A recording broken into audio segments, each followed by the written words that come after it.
El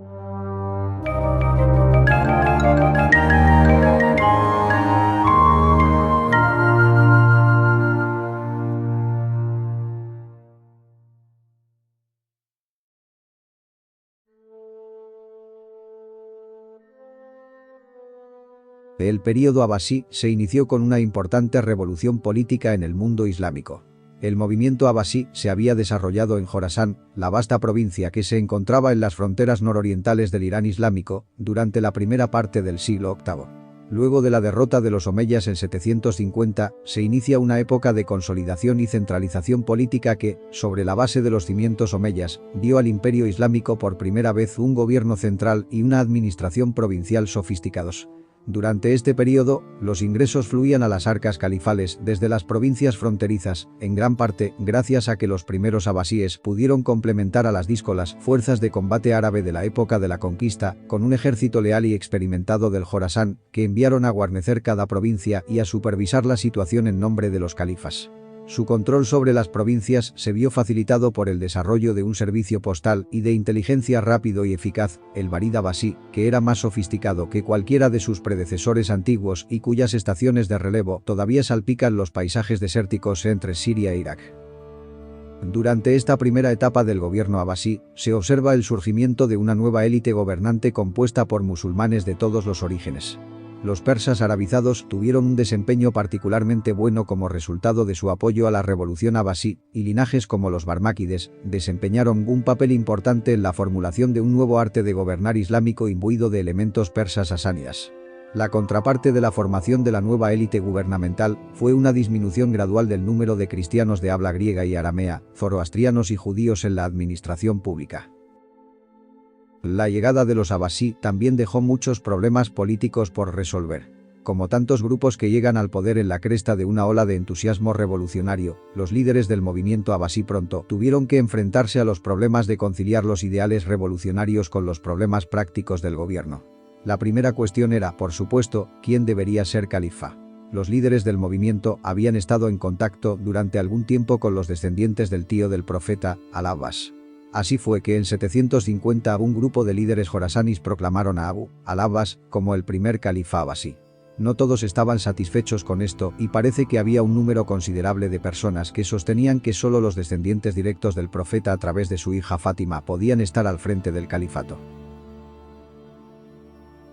A pesar de las sólidas bases administrativas y militares del primer califato abasí, los califas se enfrentaron a una serie de dificultades políticas. Necesitaban gestionar la siempre espinosa cuestión de la sucesión, mantener la lealtad y la estabilidad del ejército y sofocar o al menos controlar la hostilidad de los partidarios de los abasíes.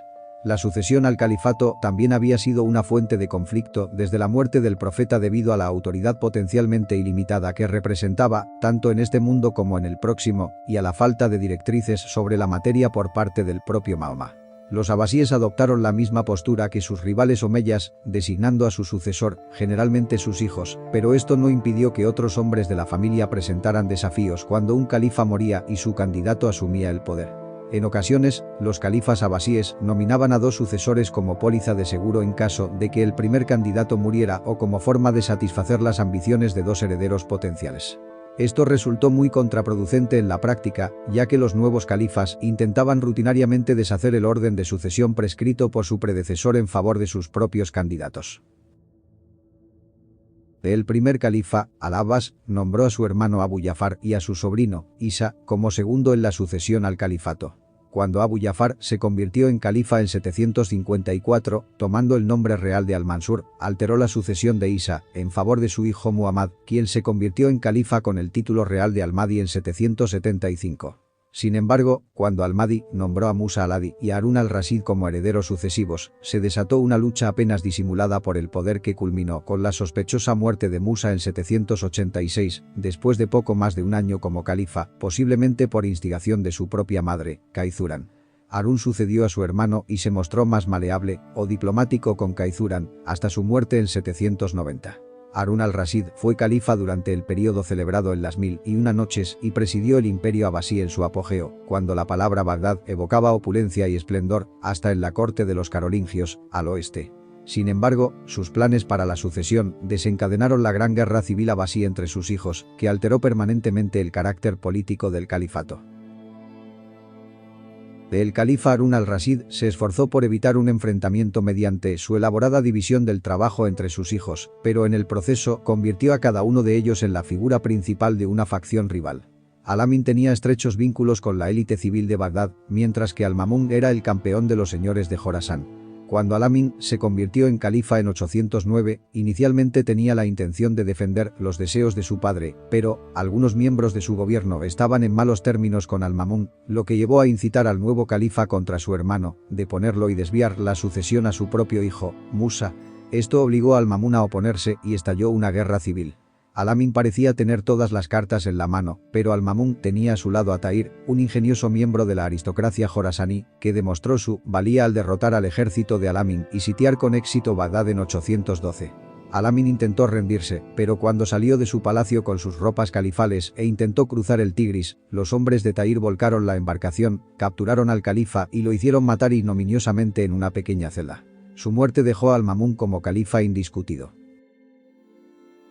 Al principio, Al-Mamun intentó gobernar el imperio abasí desde su sede de gobernador en Merv, pero, cuando el caos y la anarquía envolvieron Bagdad, se dio cuenta de que ser califa significaba residir en Irak, trasladándose a Bagdad en 818.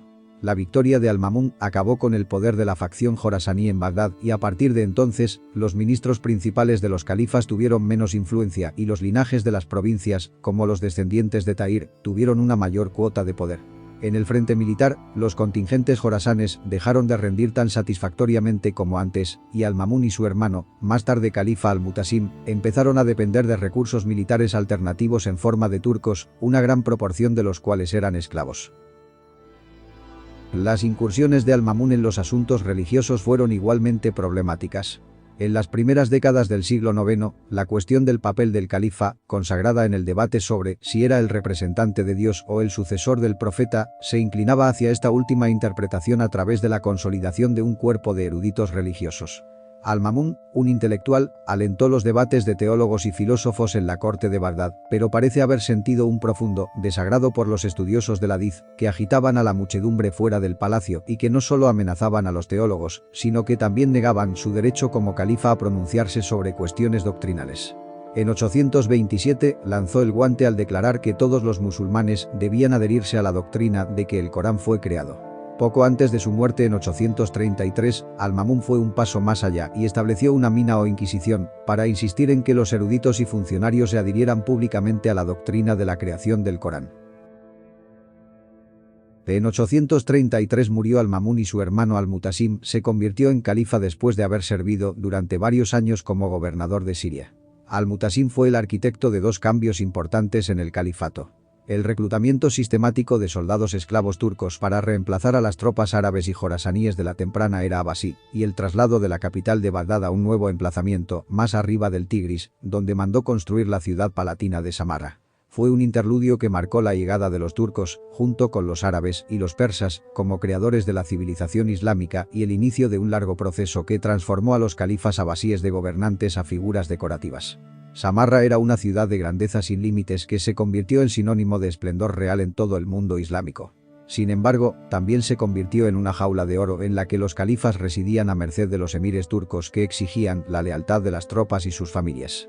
Las cosas empezaron a ir mal en diciembre de 861, cuando el califa Al-Mutawakkil fue asesinado después de una noche de copas en su palacio por conspiradores que actuaban en nombre de su hijo Al-Muntasir. 4 califas olvidables gobernaron en la década siguiente, llevados al poder y luego derrocados y a menudo asesinados por alianzas y facciones turcas cambiantes. En tanto, los gobernadores provinciales aprovecharon la oportunidad para afirmar su independencia de facto del califa y establecer dinastías locales que reconocían a los abasíes, pero les prestaban poca atención práctica, lo que debilitó aún más la posición del califa, quien comenzó a quedar como una figura decorativa.